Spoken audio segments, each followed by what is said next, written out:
Hello everybody, welcome back to the channel. My name is Danny Taylor, co-owner of VeganProteins Online Coaching, and today I'm going to be sharing with you how to make the most delicious, sweet, smoky, salty, vegan bacon, and it's really easy, and I think it's going to blow your mind. But before we get into it, if you're a vegan who is interested in leveling up your physique, go ahead and click subscribe because we put out new videos every week with things like recipes, meal plans, tips, tricks, and informational videos to help you reach your goals without losing your mind. And I think you're going to like it here. All right, let's get into it.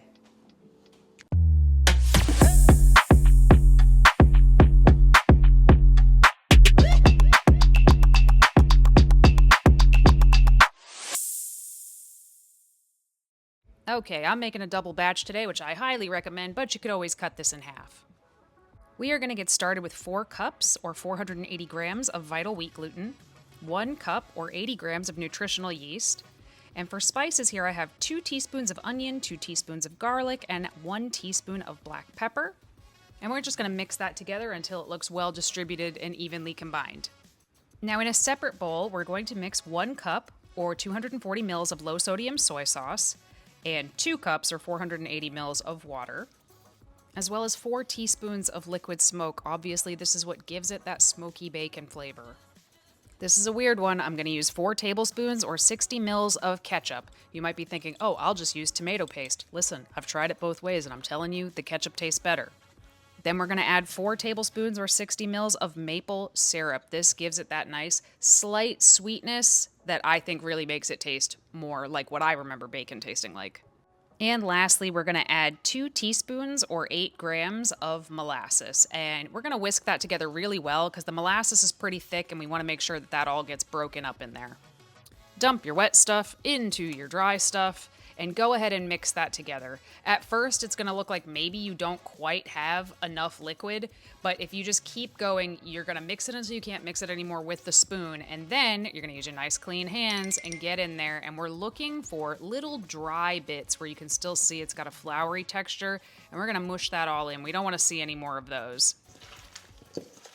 From here, I'm going to loosely break this ball in half. If you want to be very specific, you could weigh it, but I didn't. Now I'm going to lay out a large piece of aluminum foil and put a piece of parchment paper on top of that.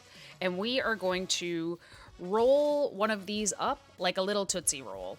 So you want to make sure that it is not so long that it can't fit into whatever pot you end up cooking it in. So keep that in mind. But it's a pretty fat roll here. And we're going to roll it up and kind of fold it on the sides like a little burrito. You want to not roll it super tight because it will expand as you cook it. And after it's rolled in the parchment paper, we're going to do pretty much the exact same thing in the foil. Just want to show it to you from a different angle here.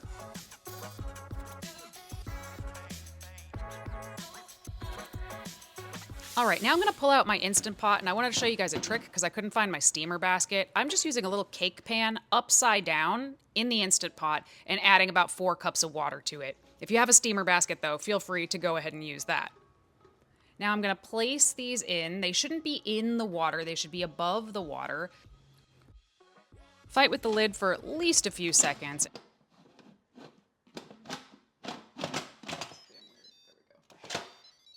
And then we are going to put this on high pressure and cook it for 90 minutes.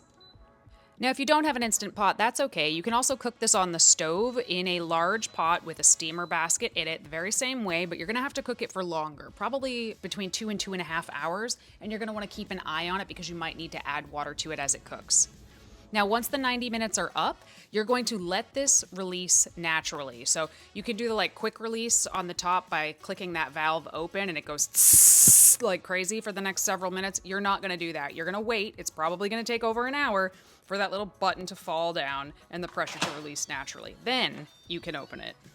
So I tried to work with these while they were still pretty hot, and slicing them very thinly into bacon strips, that did work. It probably would be a little more comfortable if they weren't steaming hot, but I also tried to slice them in my food processor while it was hot, and that did not work. It basically just mushed through and turned into crumbles, which is cool because now I'm just going to toast them and we're going to have bacon bits, and that's going to be awesome. But if you do want to use your food processor and make slices instead of actually having to slice them by hand, that did not work at all. Let that thing cool completely, maybe keep it in the fridge overnight, then put it through your food processor and it will slice beautifully. Now you could eat this just as it is. It's already cooked. You could put it in sandwiches just like this, but if you want to add a little extra something, throw it on the stove. So I just used about a teaspoon worth of oil here. You could use cooking spray, I just happen to be out of it. And once that heats up in the pan, I'm gonna put a serving of it right in the pan and let that sizzle away on one side before I flip it to the other.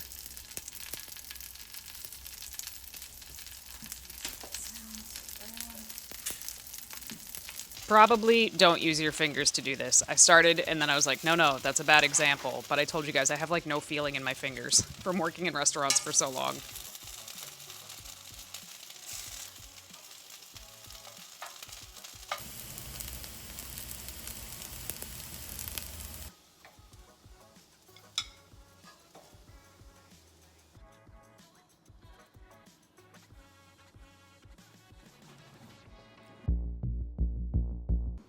Okay, it's time for the taste test. I dragged 𝐬𝐽𝐫 out of the office to taste test the bacon. Now I made this before, but I didn't like fry it up at the end, like bacon. What, I don't even know what did you make? This is bacon? Mm-hmm. Seriously? Mm-hmm. Okay. Yeah. All right. And how critical do you want me to be right now?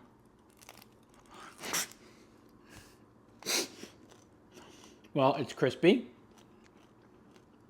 It tastes really, really good. Like it's not macro friendly or anything like that, but knowing you, it probably is. It is. There's a cat hair on it though. I think that came from you. Don't give me the piece with the cat hair. Wait, hold up. There's an important announcement that needs to be made here, folks. Shizzle. Here's Danny and some yummy vegan bacon B-roll. I want it to be made known that as soon as I shut the cameras off, he was like, that's one of the best things you've ever made. And I was like, why didn't you say that on the camera? So that happened. All right, back to the show. Nizzle. Yeah, it's super macro friendly. So each log that I made makes 8 servings of this bacon, and each serving is 174 calories, 11.7 grams of carbs, 2.1 grams of fat, and 28 grams of protein. So what I look for are recipes that are super low in fat, because recipes that are low in fat Wait, I have to have them hear this. Hang on. Can you hear how crunchy it is? I know, it's crazy. Oh. That's all you have to say about it? This is one of the best recipes I've ever made, guys, ever. So I hope you guys have a more enthusiastic perception of it than this one. If I don't say this is incredible, she's just gonna keep trying harder and making more and more recipes. So I think that's my approach here. Is it working?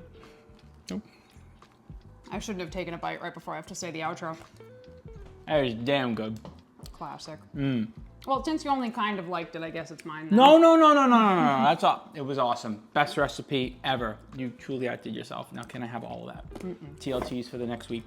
Right? I hope you guys give this a shot. If you do, please let me know in the comments down below. It's such a simple recipe. I cannot believe how good it is. And if you guys like this quick little recipe video that just has one fast and dirty, let me know, because maybe I'll make more of those in the future. They're definitely easier for me. If you're a vegan who's looking to level up your physique, whether that's to lose body fat, build muscle, just look better, feel better, what have you, that's what we do at VeganProteins. That's what we've been doing since 2008. I'll leave the coaching assessment down below. Go ahead and fill that out and you'll hear back from probably him within a business day, and we'd love to be part of your journey. If you like the video, don't forget to like the video, subscribe, hit the bell, all the things I'm supposed to tell you to do at the end of a YouTube video, and we'll talk to you soon. Bye. It's actually really freaking good.